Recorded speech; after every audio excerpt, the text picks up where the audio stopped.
9월 1일 만남 시리즈 1. 길이신 그리스도.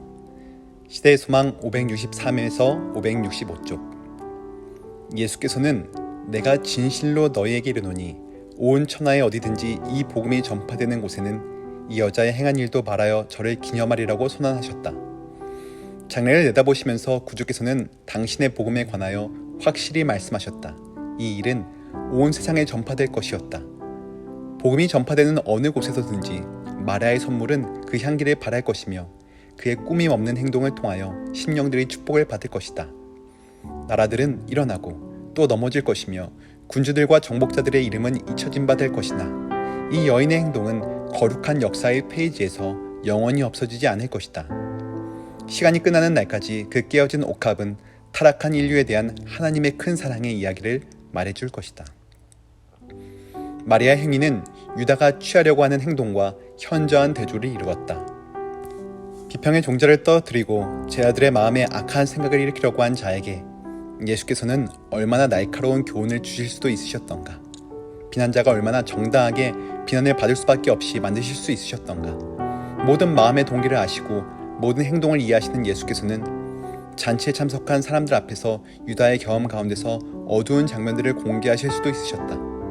반역자가 그의 말에 기초한 공허한 가면도 적나라하게 폭로될 수도 있었다. 그 까닭은 그는 가난한 자를 동정하기는커녕 구제에 요구되는 돈을 훔치고 있었기 때문이었다.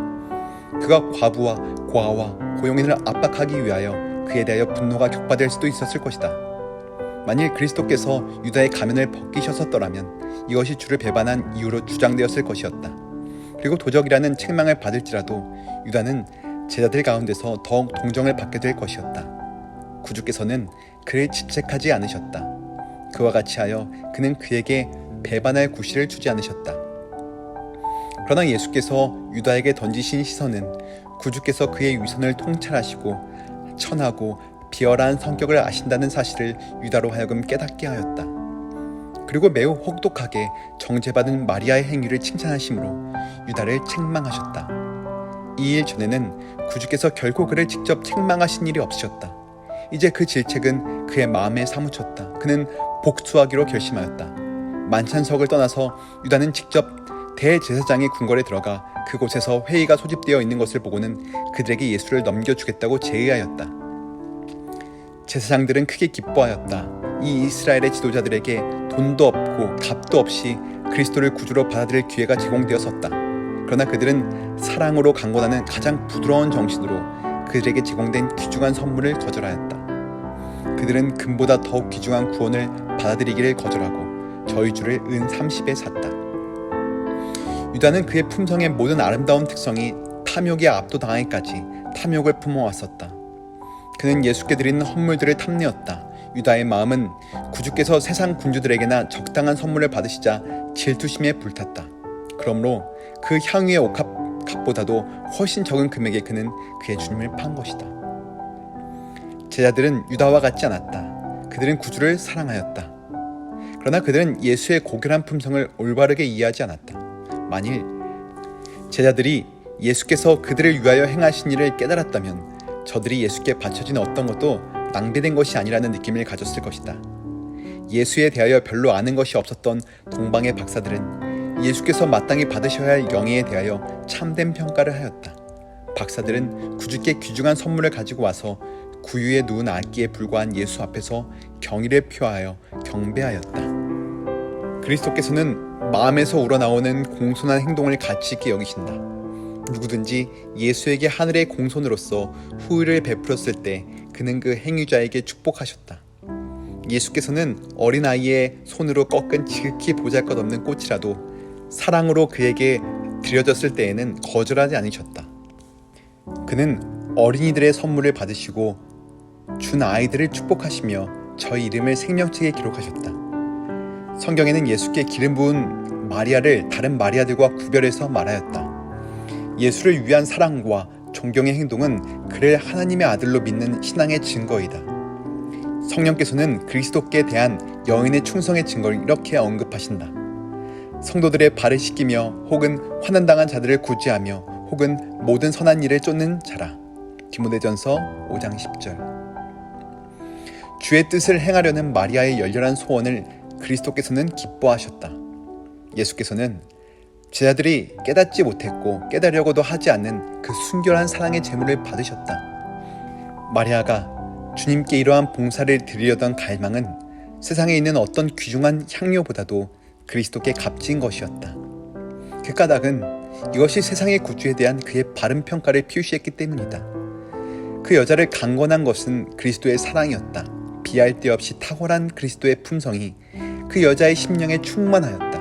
그 향유는 그것을 드리는 자의 마음의 상징이었다. 이것은 넘쳐 흐르기까지 하늘의 시냇물에서 공급된 사랑의 외부적인 증거이었다. 마리아가 행한 일은 바로 그리스도께 대한 그들의 사랑을 나타내는 것이 그를 기쁘시게 하는 것이라는 사실을 제자들에게 보여줄 필요가 있는 교훈이었다. 그리스도는 제자들에게 있어서 가장 귀중한 분이셨으나 그들은 미구에 예수 앞에 있을 수 없게 되고 저들이 그의 크신 사랑에 대한 감사의 표시를 할 수 없게 될 것이라는 사실을 깨닫지 못하였다. 하늘의 궁전을 버리시고 인간으로서 생애하신 그리스도의 고독에 대하여 제자들은 응당 이해했어야 했지만 전혀 이해할 수도 인식할 수도 없었다. 제자들에게서 받으셔야 할 것을 받지 못하셨기 때문에 그는 때때로 슬퍼하셨다. 만일 제자들이 당신을 옹이하고 있던 하늘 천사들의 가마 아래 있었더라면 그들 역시 마음에서 우러나오는 신령한 사랑을 표시하기에 충분한 가치가 있는 헌물은 없다고 생각했을 것임을 예수께서는 아셨다. 예수께서 저들과 가까이 계셨을 당시에 제자들이 저희 마음속에 있는 사랑과 감사함을 표시하기 위하여 예수께 행하여야 할 많은 일들의 참뜻을 깨닫게 된 것은 그 후의 일이었다. 예수께서 이제 더 이상 그들과 같이 계실 수 없게 되었을 때 제자들은 참으로 목자 없는 양과 같은 느낌을 가지게 되었으며 예수의 마음을 기쁘게 해드리기 위하여 얼마나 정성을 다해야 했던가를 깨닫기 시작하였다. 그들은 더 이상 마리아를 비난하지 않았으며 오히려 자신들을 책망하였다. 만일 제자들이 저희 비난의 말을 철회할 수 있었다면, 가난한 자들이 그리스도보다 더 선물을 받을 가치가 있다고 제시한 그들의 잘못을 철회할 수만 있었다면 얼마나 좋을까. 그들은 십자가에서 주님의 상하신 몸을 보았을 때 더욱 심한 가책을 느꼈다. 이와 같은 부족함이 오늘날 우리가 사는 세상에도 분명히 존재하고 있다. 그리스도께서 저들에게 베푸신 것을 완전히 다 깨닫는 사람은 몇 사람에 불과하다. 만일 그들이 그렇게 했다면 마리아의 큰 사랑이 그들에 대하여 표현되었을 것이며 기름 부음은 서슴없이 행하여졌을 것이다. 값진 향유는 낭비라고 하지 않았을 것이다. 그리스도께 드리기에는 너무 값진 것이라고 생각할 것은 아무것도 없었을 것이요. 아무리 큰 극기와 자아희생이라도 예수를 위하여 바치기에 너무나 크다고 생각할 수는 없었을 것이다. 분노하여 무슨 의사로 이것을 허비하느냐라고 한 말은 잃어버린 세상을 위하여 화목제물로서 자신을 선물로 드릴 최고의 희생을 그리스도 앞에 생생하게 떠오르게 하였다. 주께서는 그의 인간 가족에게 지극히 관대하였으므로 그 이상 더 하실 수 있다고 말할 수는 없다. 하나님께서는 예수를 선물로 주심으로 온 하늘을 주셨다. 인간의 견해로 볼 때 이와 같은 희생은 큰 낭비로 생각되었다. 인간의 사고방식으로는 구원의 계획이 자비와 재원의 낭비로 보인다. 극기와 성심성의의 희생은 어느 곳에서든지 우리에게 만족을 준다. 하늘 천사들이 그리스도에게서 표현된 한없는 사랑으로 향상되고 부유해지기를 거절하는 인간 가족을 놀라움으로 바라보는 것은 지당하다. 왜 이처럼 큰 낭비를 하는가 하고 그들이 부르짖는 것은 당연하다.